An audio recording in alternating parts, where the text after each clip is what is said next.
Can you hear us? Can you hear us, Heidi? Very good. Just a second. We need a few seconds to get you in the picture. Just have to sort my ear plug here. So it's all a bit complicated, these technique stuff. Yeah, you just put them somehow. I don't know what you do with it, because this is usually behind the ear. Well, it's all right. Okay. It works. That's all we need. Just about to put you in our screen.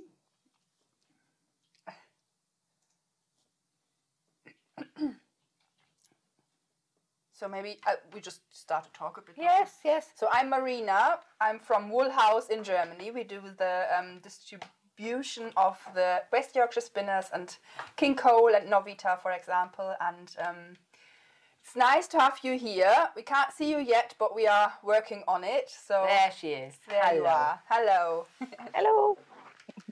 So maybe you can introduce yourself a bit and tell us who you are and what you do and what we are talking about today. Absolutely. So my name is Heidi Kranichwood and I'm the Business Development Manager at British Wool. And I am also based in our head office in Bradford, which is called Woolhouse. So I feel a connection there. That's it. We feel it anyway with wool. Exactly. So I work in the department of British Wool that looks at our wool after the auction. Once we have done the majority of the processing we're responsible for, we then work with the supply chain, wool supply chain, looking at who are the companies using British wool, how can we encourage them to use more British wool, but also labeling genuine British wool products with the Shepherd's Crook mark logo to show off that they are checked and verified genuine British wool products. That is very interesting. Could we just thought if we just go through what we are talking about today, and after that we're going to translate for our German followers, because it's quite disturbing to every now and then to translate. So we just go through our talk, and after that, when you are offline later, we will translate everything and try to write some notes for us every now and then, and maybe anyway you can speak a bit slower, because it's all right for us, but for the rest of the followers who are watching, maybe if that's all right for you. Absolutely, definitely. Thank you. Yes, so you start with what you want to tell us. Brilliant. Okay, so I'll do my very best. This is the first time I'm trying to, in a live presentation, try to take us visitors through our depot. So bear with me. Hopefully it all goes well. Fingers crossed. So welcome everyone to the British Wool's Bradford Grading Depot. British Wool is a farmers' cooperative that is responsible for selling wool on behalf of UK sheep farmers. We represent about 35,000 sheep farmers across the UK, and on an annual basis we handle roughly 24 million kilos of wool. Now I'll see if I can swap my camera angle so I can show you what's in front of me, so you can see our depot a little bit. Oh, no, it's not working. So I'll just try to move around a little bit this way. So wow! all the wool around me here. Wow. Now we're coming to the end of one wool grading season, and for the people who work in this depot, this seems very empty. Okay. Empty depot for us. But as British Wool, we represent UK sheep farmers and UK sheep farmers' interests. But there's a lot of different work that goes into the work of British Wool. We also run the annual shearing training across UK, making sure that sheep farmers have access to the shearing training, how to look after, how to shear their sheep, also how to roll the fleeces and how to look after their shearing machinery. Once the wool has been shorn and we've looked after the shearing training, we then deliver, you can see these white bags behind me. These are the white bags we call wool sheets. Okay. And these are delivered to all our sheep farmers at the start of the season to make sure that once the wool has been shorn, there's no contamination in the wool, so that it goes into this bag immediately. Wow. Try a little bit more like this. Wow. There's still a lot here, but it's getting emptier. Now, a big job of what we do is the logistical side of collecting all that wool. Across UK, we have 100 different wool drop-off sites to make sure that to the 35,000 sheep farmers, we are as close as possible, so it's easy for them from their farm to drop off their wool. From those 100 drop-off sites, we then get our wool to one of our 8 grading depots, and today we're in the one that is based in Bradford here, and it's our largest, it's our newest, shiniest wool grading depot. So I'm going to take you through here, and I'm just going to turn the camera around a little so you can see a little bit better. Hopefully this works. So this is the area where the wool comes in. Through these doors, sheep farmers, either if they're local, deliver their wool in, or it comes from one of our intermediate depots. And the wool sheets are dropped off here. Then from here, we go with the wool to our wool intake depot. In this office, in the little office here, we weigh every single wool sheet, and we start keeping all the records for the farmers. So we know that Mr. Smith brought 10 bags of wool in. We know exactly how many kilos in each bag and how many bags exactly. Okay. You can see the scale there. Yeah. Then the wool goes to the grading tables. So you can see here a lot of people working away, loading the wool to the grading tables. So one farmer's wool is graded at one time. And we'll go a little bit closer and look at some of the wool types and how we grade, and we'll go and talk to one of our wool graders in here. But at the height of the season, this area that is empty, where you can see a vehicle right at the back there, this is up to the roof, and all the way down here, it's full of big wool sheets. That is the wool that's come off our farms. Wow. Right. We are just going to walk through, and I'm just going to turn the camera around so you can see all the grading lines.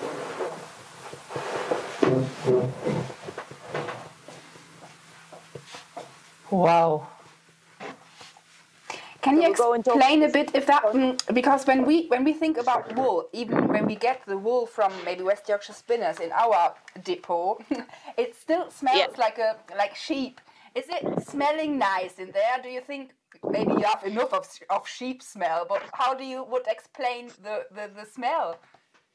Oh, it's the best smell in the world. It is full of wool smell.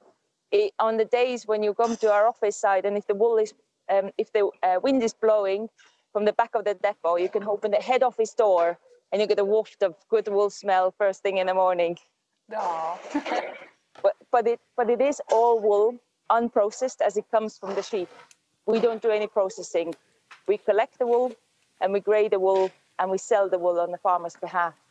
Okay. But see if I can show you around a little bit like this. For some reason my camera isn't swapping. It doesn't matter, it's all right. You can see all the grading lines behind me here of the quality wool, how it's been already graded through the grading tables. Wow. But to go back to the process and how the wool comes in, so it comes in from the intake and then goes to the grading table. So it's one farmer's wool we're grading at one time. You can just see.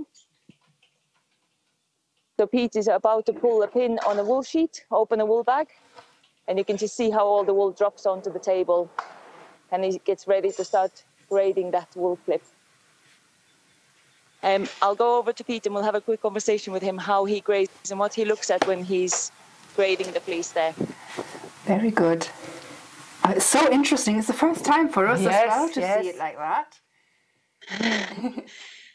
You can just see how quickly he's doing it as well. And it's it used to be a 5-year apprenticeship before anybody could become a wool grader. And today it's a 3-year apprenticeship.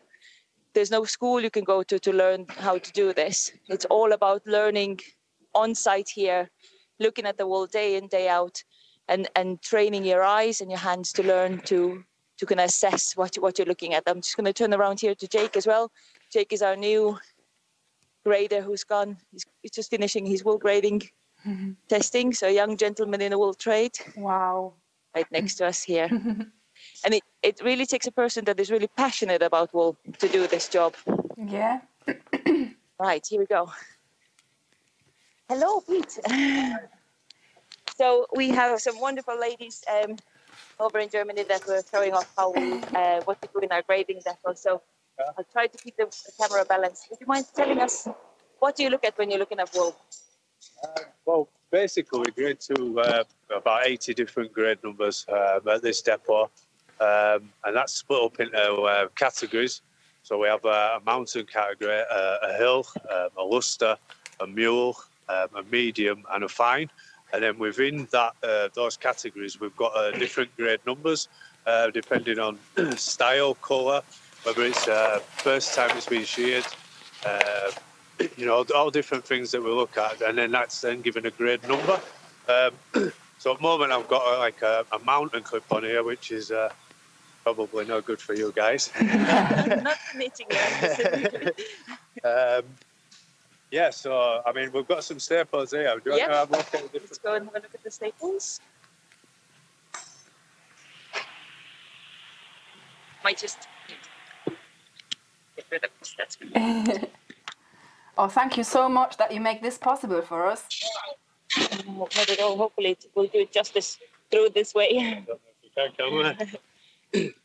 So on the left we have a mountain type here on the left, which obviously a lot of Kemp and call that a low type. Can you see? 1 second. I just, yeah. Trying to figure out what the camera sees. Yeah, that's better. good. That's good. Yeah, There that's we go. perfect. Yeah. Yes. We have a mountain on the left here. Mm-hmm. That's a staple from a hill type. It's got more of a sheen to it, and it'll have Kempy fibres in it. This is a luster, a lot of crimp. That's probably more up your street. Yeah. We have a mule staple. That's a medium and a fine. And obviously, we just look for colour, style. Could we show them some? I've got. Yeah. If you have a couple of lists, that would be great. These are all mule. Oh. Can we see? So these two fleeces that I've got are both from the same sort of animal. They're both from mule. So, but on this one, this is the first. We can tell that this one's not been sheared before. This is the first time it's been sheared. Okay. We said the staples all come to a point everywhere, as it's never been sheared before. Obviously, we pull the staple, and it'll have that extra length on it from sort of 16-month growth instead of 12 from when it were a lamb. So then we have a number 1 and a number 2 within this style. So I mean, this is a nice one. It's white, it's bright. So that's a good characteristic. It's uniform. And then we want to just test the strength of the staple, so we'll pull it, and it doesn't snap. So that's a really nice one. So that's going to a number 1 mule hog. And then sort of the following year, that same animal will turn into one of these, which is, this has been sheared before, so this is what we call a weather. And again, this is another nice one. The staples, colour's nice, the big nice white fleece. Again, we're just testing the strength of the staple. We're looking for if it's uniform, so the staple's sort of a similar length and colour throughout, which this one is again. So that would then go into a number 1 weather, which is a 483. We then have a number 2, so if it doesn't quite come up to the standard of this one, we put that into a number 2 weather, which would be a 484. And then we have... Like a surprise. Within this same category, this is what we call a cot. So this will go into a 488. Again, it's a mule, but the back of it's really tough. You can't rip it apart. That sort of comes with age as well. So whenever I'm trying to rip it, it's just got a really tough back. So that characteristic, we grade that one into a 488. Again, the same sort of type of mule. This one's got a lot of grey running through it, the grey fibres. Everywhere you look through this place. full of grey. So obviously if it's grey, that takes over as it can't be dyed out. If it was a cotton, it was grey, it's still going grey because the cotton can run through a machine and get chopped up, but obviously the grey would still be there. So we grade that into a 489. There are just a few fleeces within the mule category that we do. What else can I show? Can I show anything else? How many grades do you make on average from one farmer's Right, well that can really fluctuate as well. This clip that I've got here is 17 sheets, so it's like 1,200 kilos. But these are all mountain types, so I'm only making 1, 2, 3, 4, 5, 6, 7. I'm only making 8 grades so far. I say only that is quite low compared to what we can make with some of them. You could make anything up to maybe 40 different grades on a real mixed clip. But in general, you go with about 20, and that would be an average per farmer's flock for different grades that we make. The rare ones are quite straightforward. We always have a bit of a mix that we've got to sort out. So yeah, that's about what we do there. And when you grade, well, tell us firstly, how long have you been grading? I've been grading for 25 years. Wow. Straight from school. So a long time, yeah. We've got 6 points open here now, haven't we? We aim to grade 6 ton of wool per grader per day. So we aim for 30 ton per grader per week. That's it's quite difficult to get sometimes if you get a lot of mixed clips. On other times, if you have a few straightforward ones, that'll be okay. But yeah, that's the aim. And elaborate on. How many grades are there? We grade to 80 different grades at this depot, and that's just like because of the region that we're in. We grade a few from sort of north. With us being central, we have the lowland types from down south, and we also have the mountains from up on borders to Scotland as well. So we have about 80 different types. Wow. A lot of grades to remember. Yeah. But after 25 years, I should be able to do it, shouldn't I? Thank you so much. Thank you very much. Is there any questions from your side on? Yeah, grading? I've got a question yes. really, because I'm really haven't got a lot of background information. But can you see that the sheep has already had Can you see if it's the first time sheared, or how do you know? Yeah, so could you explain how, can you tell if it's been first time it's been shorn, and if so, how can you tell? One second, can you hear us okay still? Yes, very good. Okay. Yep. Yeah, we can always tell if it's first year that it's been shorn. Each staple, each spot, so I can't really show, can I? Each staple will come to a point as opposed to like maybe a squarer end. Obviously, once it's been sheared, you'll have the squareness from the previous year's shearing.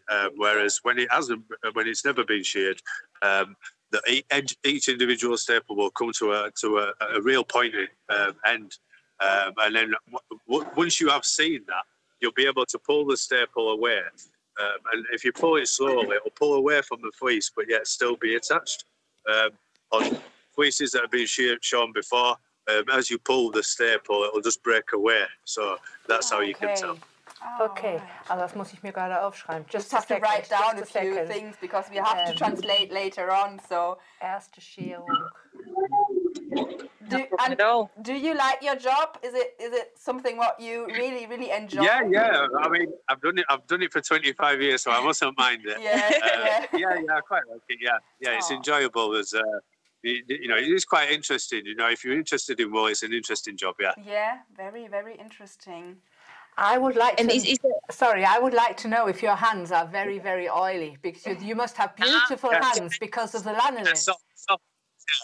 Yes. Everybody always says soft hands from all the lanolin. Yes, that's right. Because if you work with wool, it's the lanolin, the natural oil, isn't it? It must be beautiful. Yeah, brilliant. Any other questions on the grading side here? No, at the moment we are fine. Brilliant. Then I'll take you through, and you can always ask more questions later on. But we'll let the lunch break. Thank you very much, Peter. Thank you, Peter. So you will have heard the bell just earlier going off, and that's the bell that our depot colleagues are going on lunch. Just on the line. Very good. Which is better. It means that that was ever so slightly quieter, so we should be able to hear each other better. Very good. Well, we can hear you very perfect, so that's all right for us anyway. Right, let's see. So from the grading lines, so just to take you through the whole depot, from the grading lines, once the wool has been graded, it goes into these blue bins that we call skeps. Every skep has a quality grade number on it, based on the grader's assessment. And then that skep is then taken to the second scale in the depot, where we then will weigh off exactly how much. If Mr. Smith brought in 10 sheets of wool, on this second scale, we'll make a record of how many kilos of different qualities of wool he produced from his clip. And you can just see, like Peter said, even though it's a mountain grade, there's probably 8-9 different skeps around his table. So these are all the different qualities. Just gonna check. Can you still hear me okay? Yes. Brilliant. So one other thing we'd like to mention here is that what's changed in British wool recently is every single lot of wool that we handle, we've made farm traceable. So every single skep card has a QR code on it. Okay. So we can trace all the way through our grading depot exactly which farmer's wool ends up in which bale, and then also which customer it goes to. So if we make any products out of it, we can have farm traceability story. And this is all done here, where we scan every label as it goes through the second scale. So you know exactly which wool from which farmer goes to which company to make whatever out of it. Yes. Wow, that's so interesting. Yes. And that has been really difficult for us to do, because an average flock in UK is 350 sheep. That is incredibly small if you compare that to some other wool-producing nations. In New Zealand, I believe the average flock size is around 3,000 animals. In Australia, it can be as high as 10,000 and upwards, and our flocks are only 350 sheep, so they're very small. And because we have the most diverse wool clip in the world, we have 60 different pure breeds of sheep. On top of that, we have half-breds and rare breeds. We have a lot of different qualities of wool from our farmers. So to make one commercial lot of wool for a company to process, you need a lot of different farmers' wool to make a commercial volume. That's right. But it makes it special as well, doesn't it? So it makes it so special. If we talk about the West Yorkshire spinners, that is the reason why it is so special, because it's chosen which grade, which flock, which sheep, whatever becomes into one ball of wool, actually. Exactly. So all the wool that goes into West Yorkshire spinners products will have come through our grading depots, this system where every single fleece is by a grader assessed that this is suitable. It has a good length, it has a good color, it has a strong uniform staple, and is put into a grade. For example, say grade 232 here, that you can just see the black. Can you see the black numbers on the top here? Yes. So these are all the tram lines for where the grades live. So 232 is a fine type wool that would be suitable for knitwear, knitting yarn. It's soft enough to have it next to your skin, and it is a bulky, soft staple on this type of wool. If you can see that. Yes, very good. It's a specific quality, and if you'd look at the wool next to that, that probably wouldn't be quite suitable for that. It's probably a little bit too long. It's really good, for example, for making carpets or bedding products out of it, but it wouldn't be so suitable for knitwear. So everything is hand graded and assessed based on its end market and how we can add value to the UK sheep farmers' wool. Okay. So I'm going to take you through a little bit of these tram lines. How are we doing on time? Everything's all right. We take our time. You take your time. We're giving you all the time you want. Okay. So I'll walk you through the tram line so we can show you the wool depot, and then I will show you how we grade the wool and talk a little bit about the other services after the grading process. I want to take you to the bit of the depot where we have the naturally colored fleeces. Let's see. Oh. The beauty of doing it first time, the camera keeps me on the tilt, it looks like. Yes. So, I'll just walk through to here. But again, you can see all the grade numbers up here. Every single grade number means a different quality of wool. And all these blue skeps will be from different farmers who have produced that type of wool. So, and here we get to some of the natural colors we produced from the UK wool clip. Oh, guck mal, die braun. Wow. Can you see in here? Yes. Some beautiful Wow. brown natural fleeces. This is a wool grade 636, and it comes from a sheep called the Hebridean. Oh, just a minute. What is it called? What is it called? Hebridean. Hebridean. Okay. Hebridean. Okay. So you can just see the natural color. There's a little bit of light brown on top of the tips of the fleece, and then the bit that is next to the skin, you can see how dark, beautiful brown that is. Wow. And the lightness at the top comes from just a little bit of bleaching from the sun. And then show you around here with the natural colors. So there's a lot of natural color variation within the British wool clip. If I can pull out, look at the moorit. Castle milk moorit. Wow. So beautiful. Again, this is the kind of wool quality that is soft and fine and suitable for knitwear and would go into West Yorkshire spinners' wool selection when they may choose the best wools to use in their knitting yarns. Yes. We have a lot of white wool, but we also have a good selection of all different types of natural colors, from light brown to dark brown to light grey to black. We even make a grade called super black. Okay. So you have black that is a standard black, and then you have one that is super black. It's the blackest, deepest natural color you can get. Wow. Now I'll show you a couple of grades more. Here, for example, is a grade called 554. It's the Blue Fest Leicester grade. Okay. That's what we know. And also is in West Yorkshire Spinners products. And you can see it's quite a long, just going to pull a staple out. It's quite a long staple here. It's a very thin staple. This staple is supposed to look like a candlestick, very thin. If it gets too wide at the bottom, then it becomes a cross type. It's not a true blue-faced Leicester. Oh. So all of these fleeces have unique characteristics that the graders know to look for. And sometimes to our eye, when we are not trained in looking at and assessing the wool quality, they seem hard to pick up but for them, it's very clear from years of training.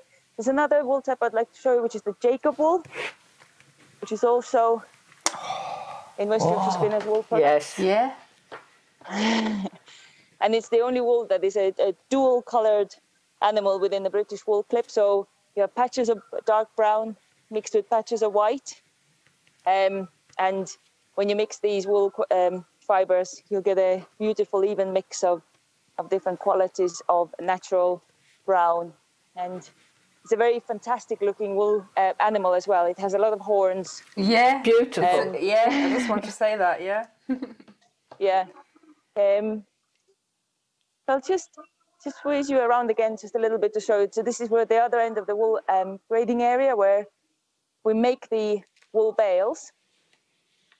So you can just see again the vastness of how much space there is and how much different types of wool. And the majority of it is white, but we do have natural colours as well. Yeah.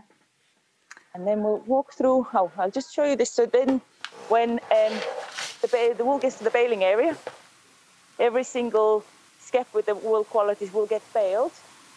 It goes up on this part of the machine and then loads it into the loading area. We put into each bale about 350 kilos of wool. And I'll just show you then when we get to the bale area.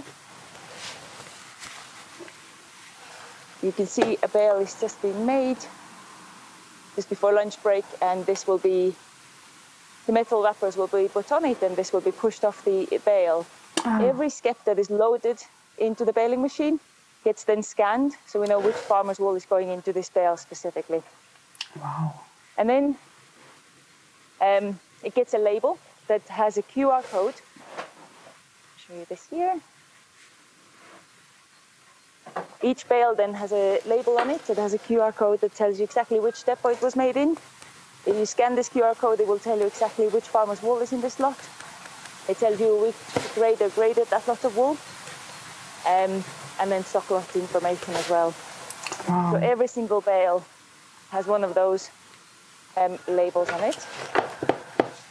Then walk through. I feel like walking this way might be better. Oh, no, that's fine. We're following you. Just do it your way. It's really very, very interesting. And then just to show you the depth of all the different, how much wool there is here. And then we'll show you how we core the wool before we send it to the wool auction. So we have 8 depots like this across UK. And you said at the moment it's not very full. It's not very full. We think it's full. It's to people who have been before.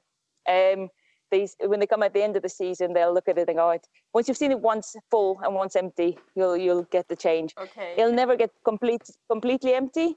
We'll always have previous season's wool still in our storage that we're selling on behalf of the farmers, but it also holds a lot more than what we have here now.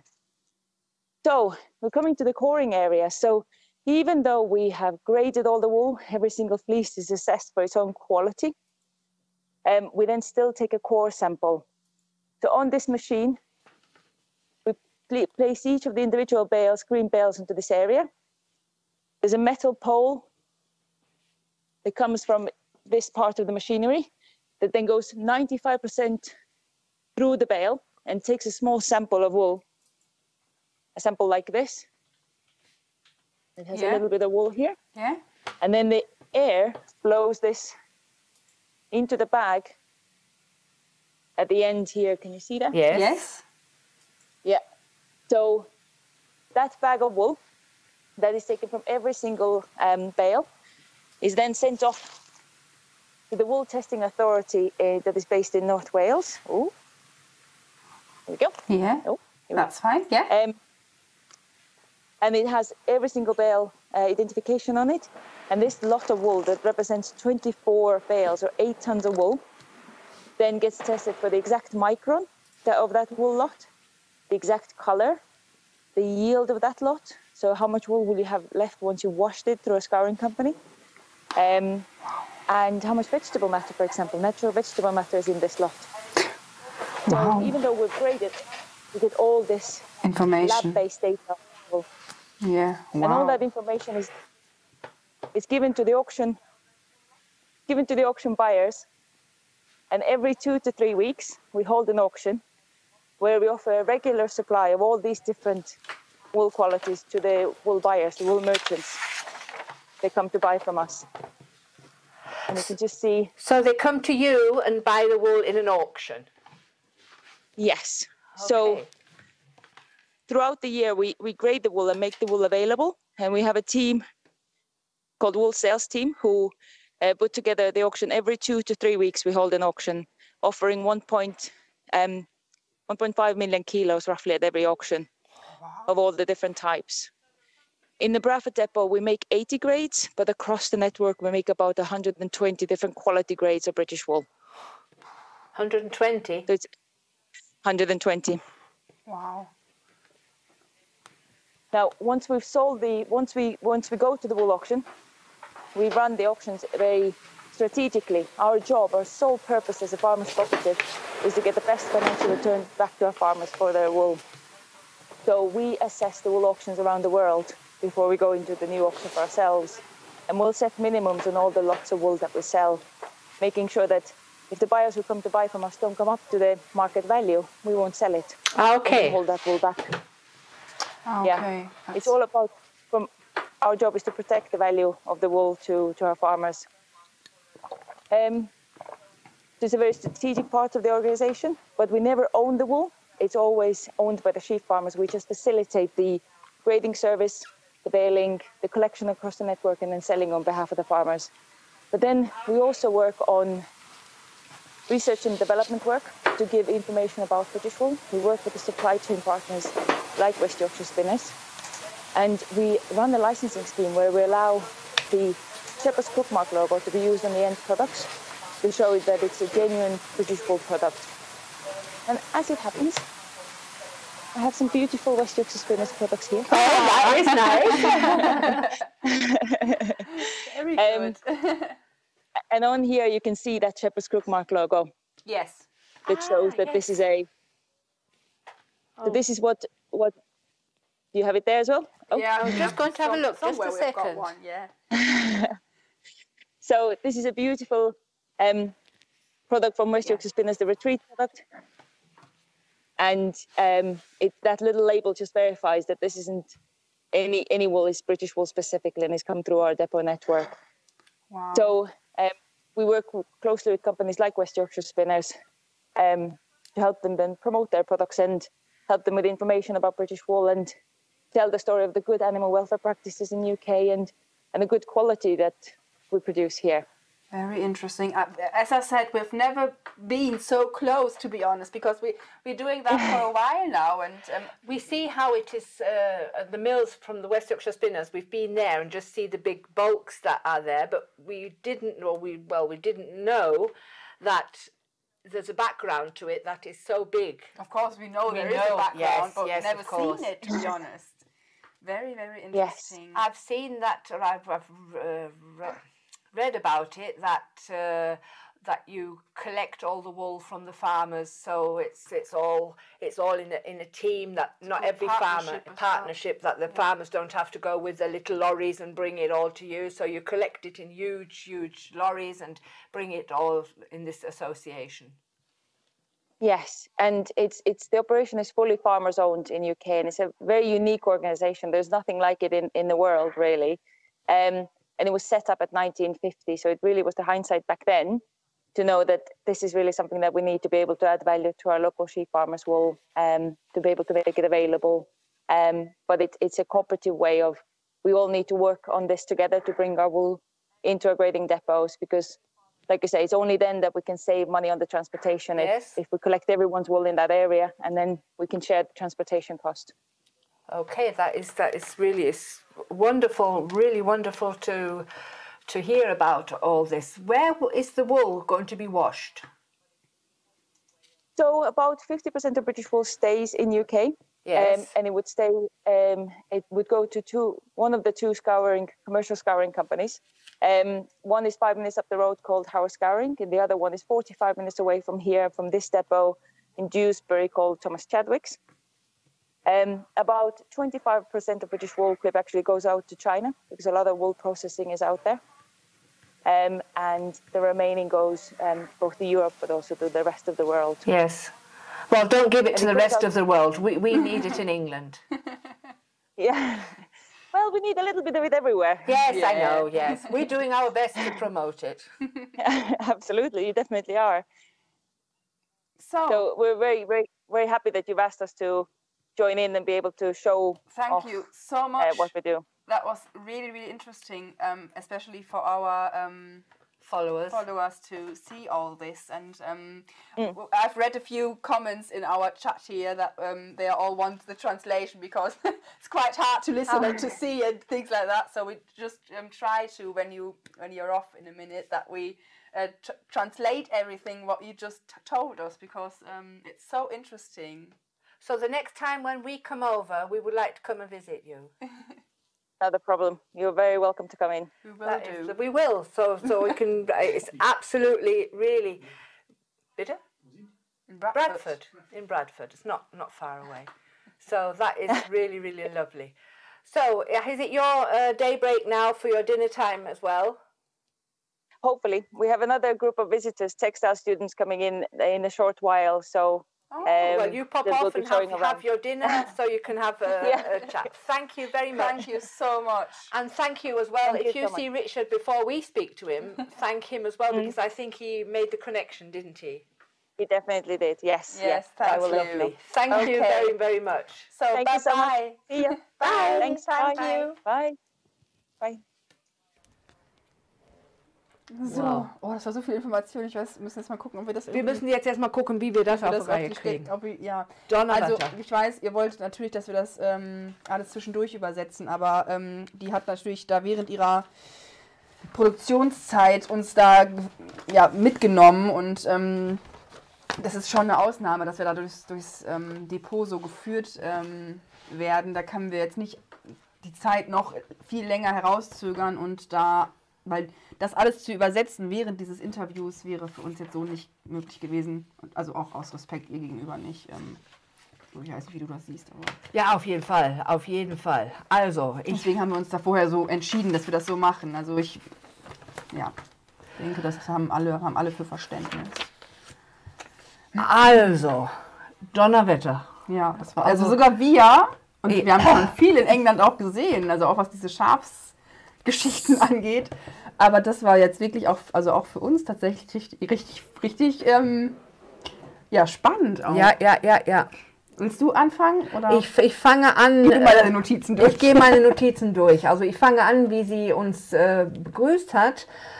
Sie sagte auch, das gibt die ganze Wolle von den Schafzüchtern werden von diesen Association geholt mit großen LKWs und die große Türe habt ihr gesehen, da werden sie reingefahren.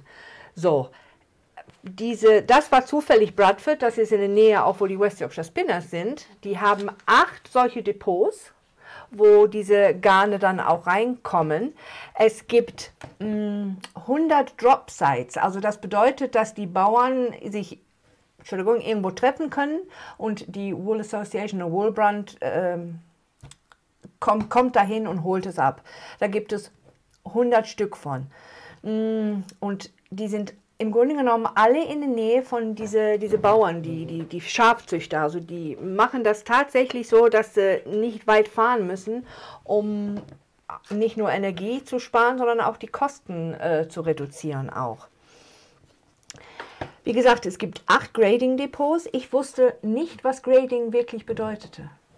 Grading bedeutet sortieren, einstufen, jeden Vlies einstufen. Also die Schafzüchter haben, ich sag mal, 305, das sind die kleinste Flocks. Was ist ein Flock? Chargen? Nee, wie viele Schafe ich habe. Was ist ein Flock? Herde, genau, danke.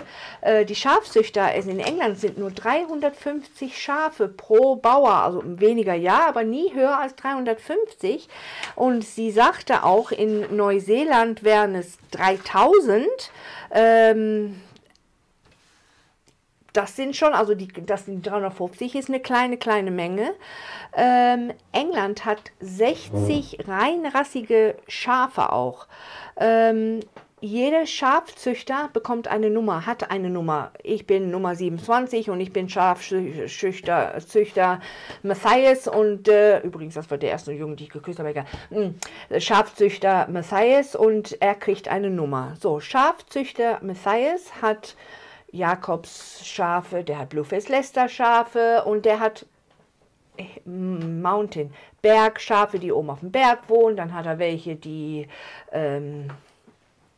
auf den normalen Grasen, die verschiedene Schafrassen. So diese ganze Schaffliese, die Bauern bekommen von dieser Association, bekommen Tüten. Große weiße Tüten. Und zwar, das sind Wool Sheets, nennen sie die, das sind diese große weiße Taschen und da werden die Vliese sofort reingelegt. Die werden nirgendwo hingelegt, die kommen sofort in diese Taschen, damit keine Verunreinigungen kommen, keine Kontaminierung. Die kommen sofort in diese Taschen und werden dann gelagert. Das Grading, das war für mich super interessant. Da hatte er ein Vlies und er machte auch einen Unterschied und er konnte das sehen.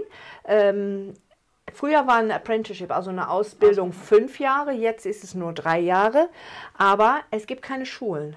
Man muss da wirklich 5 Jahre oder 3 Jahre, wer viel auf sich hält, der bleibt auch 5, also der ist 5 Jahre da, um zu lernen und man lernt immer weiter und weiter. So, er konnte erkennen, ob das Schaf das erste Mal schon geschoren war oder nicht. Und ich weiß nicht, ob ihr es gesehen habt, er hat ja dran gezogen bei den einen, was noch nicht geschoren war, das erste Schur. Der erste Schur ist 6 Monate. Die lassen die Schuhe 6 Monate wachsen. So, und die nennen diese Spitzen, sage ich mal. Er hat ja, es sind im Grunde genommen wie Locken. Und dann hat er diese Spitzen gehabt. Am Ende ist eine Spitze. Und bei den ersten Schuhen hat er dran gezogen und das hat sich gelöst. Der beste Schuh ist der zweite im Grunde genommen, weil das ist dann fest, dann zog sich komplett auseinander, wie das Spinnen. Also das zog sich komplett auseinander und die Spitze, ich nenne es den ersten Flush im Grunde genommen, und er konnte erkennen, durch dieses Testen, was er gemacht hat, ob es ein erster Schuh oder ein zweiter Schuh war. Die Einstufung, da gab es 6 verschiedene, hat er gesagt? Ja, es gibt 6 verschiedene. Es wird auch teilweise nach Farbe auch sortiert, weil bei den Brauntönen zum Beispiel, es ist untenrum ganz braun und an den Spitzen war es ganz hell. Das kommt durch die Färbung, also von den Bleachen, Bleichen von der Sonne. Aber ansonsten ist das eine Naturfarbe, was sie hatten. Es gibt ein Grade Fine, Farbe, Mule, Medium, dann die sortieren das aus, ob es für Teppiche ist oder für Webereien oder halt für Handstrickwaren. Was ganz am Anfang auch noch gesagt wurde, ist, also Sie wissen immer ganz genau, das haben wir ja eben auch schon mal gesagt, welches Schaf von welchem Farmer kommt zu welcher Zeit. Also alles, was reinkommt, wird ganz genau deklariert, ganz genau aufgenommen, gewogen. Also es wird alles immer sehr, sehr darauf geachtet, dass man weiß, dieser Farmer besitzt diese Fliese in dieser Menge und diese verschiedenen Sorten bringt dieser Farmer mit.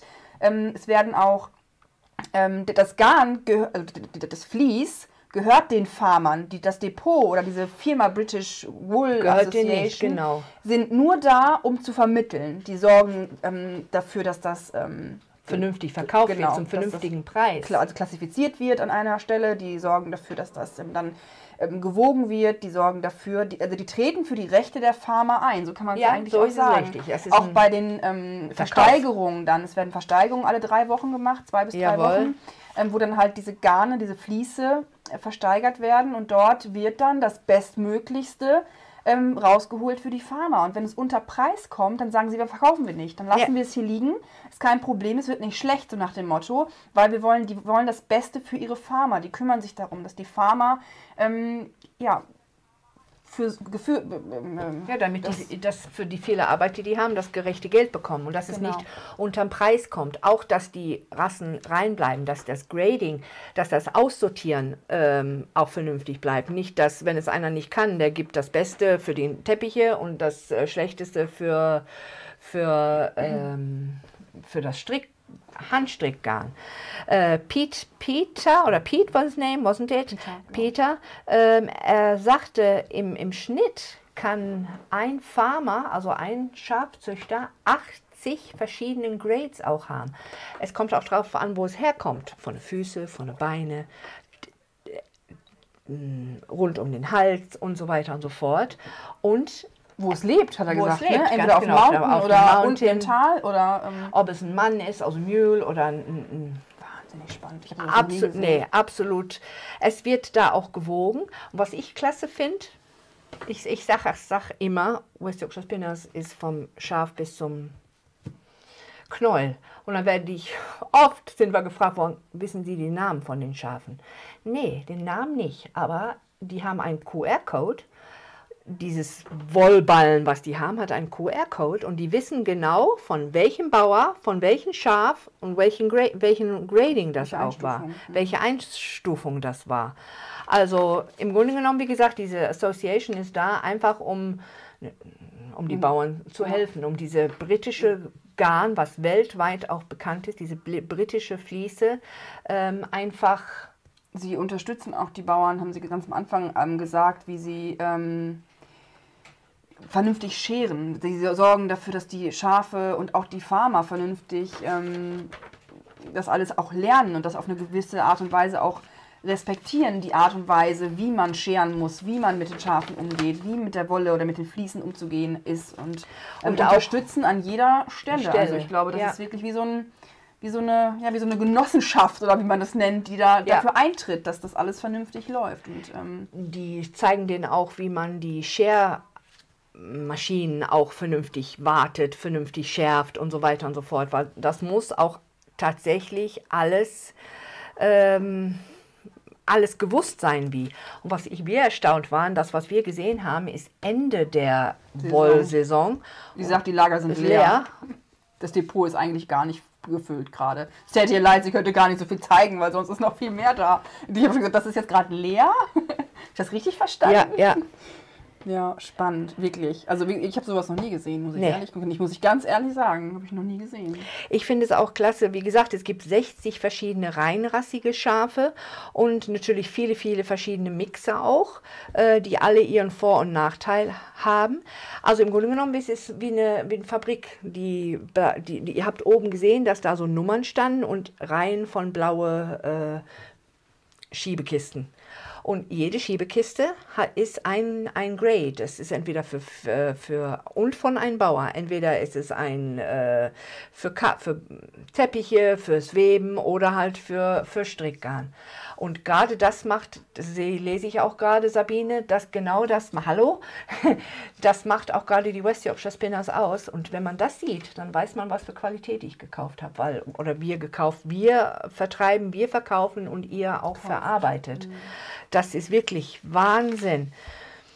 Also. Das erklärt einfach auch, warum die englische Wolle oder die britische Wolle so einen hohen Stellenwert einfach auch hat. Weil die auch so durch Qualität immer überzeugt, weil sie einfach wirklich vom Schaf bis zum Produkt am Ende auf ganz, ganz viele Punkte achten oder ganz viel auch im Hinterkopf oder im Hintergrund abläuft, was wir so als Endverbraucher oder auch also ihr als Endverbraucher oder wir auch in dem Moment als Verkäufer für dieses Garn auf den ersten Blick gar nicht sehen, was da alles wirklich drin steckt. Auch an Arbeit und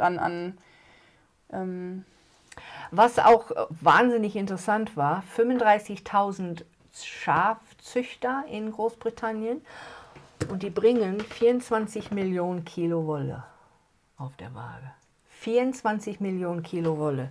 Das ist natürlich auch eine ganze Menge. Was ich auch, 50% bleibt in England, also 50% der Wolle bleibt in England, 25% kauft China auf. Der Rest geht nach Europa. Und der Rest geht nach Europa und in die restliche Länder auch. Also das fand ich auch, fand ich auch wirklich wahnsinnig viel. Also so, was habe ich denn noch? Ich hatte hier Blueface Leicester. Das erklärt auch, warum es jetzt gerade natürlich zu der Zeit, wo in den vergangenen Jahren so viele Leute dann auch das Stricken angefangen haben, dass plötzlich nicht genug Vlies da war. Das ist dann der Grund, wenn das ist halt begrenzt. Ne? Wenn das Depot leer ist, wenn die Vliese leer sind, dann gibt es erstmal nichts mehr. Das ist ja nicht ein Rohstoff, den man sich irgendwie vom Baum pflücken kann. Da muss man drauf warten. Das muss alles einen gewissen Ablauf haben. Das muss alles in Struktur ablaufen, damit man eben wieder zu Garnen und Fliesen kommt.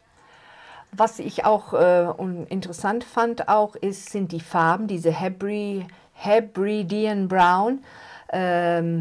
Also die Farben von diesen dunklen Schafswollen, das war wirklich absolut genial.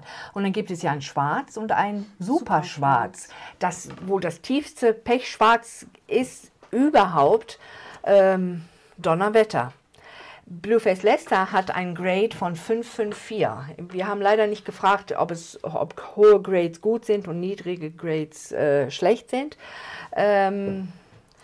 Eins habe ich nicht, also das habe ich aber auch übersetzungstechnisch nicht verstanden, vielleicht weißt du das. Da wird aus dem zusammengebundenen in dem Grün, das wird gebunden als Ballen in Grün und dann wird das ja auf dieser Maschine nochmal durchgestochen, 95% rein. Genau, und dann holen sie was raus. Das geht so es wird noch untersucht. Aber auf die Spezifikation oder was? Ja, und dann wird ausgerechnet, wenn diese Wolle gewaschen ist, wie viel bleibt über. Da gibt es bestimmt eine Formel. Da gibt es, genau, und das wird hundertprozentig bei den Auktionen auch Bescheid gesagt. Ist das auch wirklich das, was draufsteht? Ach so, damit es keinen Schmuh gibt. Da unter anderem, genau. Sowas, ne? Bei dem Blueface Leicester konnte man das gut sehen. Ich weiß nicht, ob ihr das noch in den Kopf habt. Sie ist ja zu einem Blueface Leicester Trupp gegangen und hat es rausgezogen und hat sie da was in der Hand gehabt, was ganz, ganz, ganz fein war. Sie sagte, Blueface Leicester, diese Grades, also das muss wie eine Kerze sein und es muss ein langer, diese nennen es Staple, und wenn es ein langer Staple ist, ist es super und wenn es gleichmäßig ist es reinrassig Blueface Leicester. Wenn es gezogen wird und es unten dick, die Spitze ist dick, dann ist es kein reinrassiges Blueface Leicester. Also das war schon spannend und gerade die Jakobswolle, also diese Jakobsschafe, die Flecke auch haben, das sind zum Beispiel die Variations auch, die es bei den West Yorkshire Spinners gibt. Super, also die finde ich, die Jakobsschafe finde ich, die haben Gott viel Hörner. Die finde ich auch wirklich sehr, sehr interessante Tiere. Die Maschine, die zusammenpackt in diese Ballen, ist 350 Kilo per Pack. Und auch das wird gescannt, die kriegen ihre Nummer. Das ist auch, man weiß, das ist alles ein Züchter, also das ist alles ein Züchter, man weiß, welchen Züchter, wann es geschoren ist und welche Schafe das sind. Einige Muster raus, für die Wohltesting-Behörde und in Mikron wird getestet. Ja, aber das verstehe ich ja bis heute nicht. Ja, ich weiß noch, auf der Messe vor 3 Jahren, ich glaube vor 3 oder 4 Jahren, dann stand ich bei West Yorkshire Spinners auf der Messe als Messetante da, also ich habe da mich natürlich für unsere West Yorkshire Spinners Kunden angesprochen. Ich wurde auch von einer Kundin, ich glaube, die ist sogar Kunde bei uns, gefragt, was der Mikronwert ist. Ich habe bis heute keinen Plan, was das bedeutet. Auch da muss ich gestehen, wir verkaufen Wolle. Ich habe Richard geholt und gesagt, könntest du bitte dieser Dame erklären, was sie wissen möchte? Ich habe keine Ahnung. So, das ist wir werden jetzt rausfinden, was Mikron, also ich weiß, ist das die Dichtigkeit? Und die Spann? Also, worum geht's da? Ich werde auf jeden Fall, ich weiß es, aber ich kriege es nicht zu Worte. Okay. Ne? Also, ich informiere mich und werde darüber ein YouTube-Video drehen. Genau, gute Idee. Findet ihr das gut? Sollen wir ich bereite was vor. Wir bereiten was vor, wir Unvorbereitete.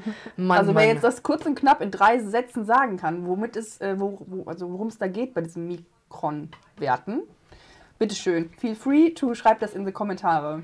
Wir haben auch ein ganz tolles Film von den, kriegen wir nicht ans Laufen. Okay, dann müssen wir sehen, dass wir das mal einzeln dann einfach einfügen. Wir geben euch einen Link. Also, unten in die Kommentare nach Sabine Pohl gibt es einen Link. Und das ist ein Link von dem British Wool. Da sind eigentlich die Filme, die wir euch zeigen wollten, aber wir kriegen sie nicht gleichzeitig zum Laufen. Das tut uns leid, aber das ist auf jeden Fall hochinteressant. Also alles, was an Wolle in England verkauft wird, auf den Markt kommt, an britischer Wolle, geht über dieses British Wool Organization. Ja. Also wir können gleich mal die Kamera umdrehen. Es gibt eben auch so ein Siegel oder Zertifikat, das auch gedruckt wird auf die... upsala. Was das ist? Das hatten wir schon mal im letzten Jahr, ich erinnere mich. Wir zeigen es hier vorne. Hat eine Art bisschen zurück. Siegel da drin. Noch weiter zurück? Ja. Dieses, das ist ein Schaf, ein Hook, the Schafshook. Genau, das ist das Sheep. Ich weiß gar nicht, wie man das auf Deutsch sagt. Gibt es das überhaupt im Deutschen? Ja, das ist der Schäferstock im Grunde genommen mit den Bogen. Ne? Ja. Jedenfalls ist das die Garantie dafür, dass das halt genau so abgelaufen ist, wie sie uns das gerade dargestellt hat. Also über diese Organisation, über diese Kontrollen ja nun auch. Da hast du recht. Hast du recht. So, jetzt fällt mir wieder ist die ein. Messeinheit für Grob oder Weichheit der Wolle je nach Schafrasse unterschiedlich. Durchmesser des einzelnen Haares, das ist richtig. Welches Die Wert wird Mikron angegeben. hast du beim Spinnen gelernt? Da hast du recht. Das ist richtig. Hab ich nicht verstanden. Hast du immer noch nicht verstanden? Die Stärke des Fadens. Der Faser, der einzelne, das Einzelne hier so ein. Und was, wenn man das jetzt weiß, was hilft einem das? Je feiner es ist, umso qualitativ. Ne? Wichtig für die Weichheit eines Garnes ist dabei der Durchmesser der einzelnen Haare. Dieser Wert wird in Mikron angegeben. Okay. Sehr gut. Wir haben ja richtig Fachleute hier. Auf jeden Fall, das ist ja hier unser Retreat Super Chunky von den West Yorkshire Spinners. Alles gut, von den West Yorkshire Spinners mit den Sheep Hook. Das hat ja Little Bo Peep auch gehabt. Little Bo Peep has lost her sheep and didn't know where to find them. Jedes Garn der West Yorkshire Spinners ist auf jeden Fall durch die British Wool Organization und hat unterstützt und gelaufen und hat alle Garne kommen von dort. Ja, und hat auch alle Alle haben das Siegel. Diesen Siegel, ganz genau. Also das ist ja super spannend. Ich freue mich schon, wenn wir das nächste Mal nach England fahren, da fahre ich erstmal hin. Mit Sicherheit. Ich bin übrigens in 2 Wochen in England, also ja, dann wer weiß, ob ich da lande. Dann wissen wir, dass du uns Fotos machst und vielleicht auch einen kleinen Film. Das wäre super. Ich bin nicht sicher, ob ich das schaffe, dorthin zu fahren. Meinst du nicht? Ich hoffe, das hat euch auch gefallen. Ah, ich bin richtig geflasht. Ich war auch. Also da hatte ich mich auch wirklich auch drauf gefreut. Auf diese... Hört man mich? Ich bin jetzt hier so ein bisschen abgerutscht mit meinem Mikro. Ich habe mich richtig drauf gefreut auf diese Vorstellung. Also... Spannend. Super spannend.